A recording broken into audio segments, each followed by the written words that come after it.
All right, so UJJAYI breathing is often referred to as ocean breath because it mimics the sound of waves. Does the sound of the breath matter? So yes, the sound of the breath matters. And there's many reasons why. But if you think about your senses, so that practice is about meditation. And it's about like, we call it like reclaiming your senses. So normally the eyes, the ears, the hearing, the looking, all the tasting, it's all kind of externally focused, and it's source of kind of distracted states. But in yoga, you're turning that around. Okay, so you're looking within the body to be here in this immediate moment. So you're using sensing to be here now. And they say that 85% of the sensory information that comes in is through the eyes, normally. Okay, so the eyes are so important in the sensing, and in a way then they're doing a lot of gross sensing, like just seeing. You're looking, so the other senses are more in the background. You don't really use them or rely on them or trust them or claim them nearly as easily as you do your eyes. And so by having sound, this UJJAYI being associated with the breath and being a main thing you do, it's like you kind of all of a sudden relegate hearing and sound to this very important place. And it gives you this subtlety, this access to going from gross to subtle. Okay, so it takes a lot of kind of sensitivity to pay attention to what's happening within your skin and to listen to the sound that are happening within your body. When you make a sound by manipulating your glottis, it's an interiorized sound. So it's very different than right? That's an external sound. That's not UJJAYI. UJJAYI is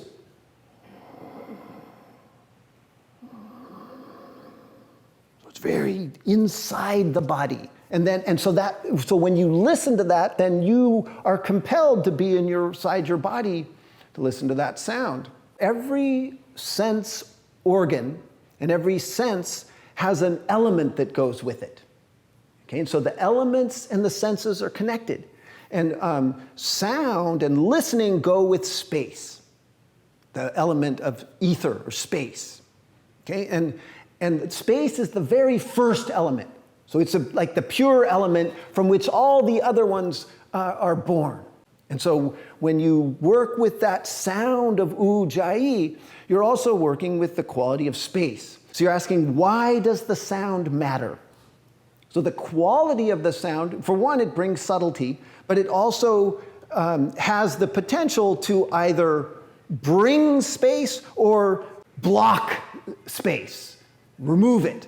And in this very fundamental way, the idea of suffering versus wellness is tied up with space. Okay, so in Sanskrit, it's called sukha, agreeable, pleasure. Sukha means with space, and dukkha is suffering, and that's dukkha. So that is to be without space.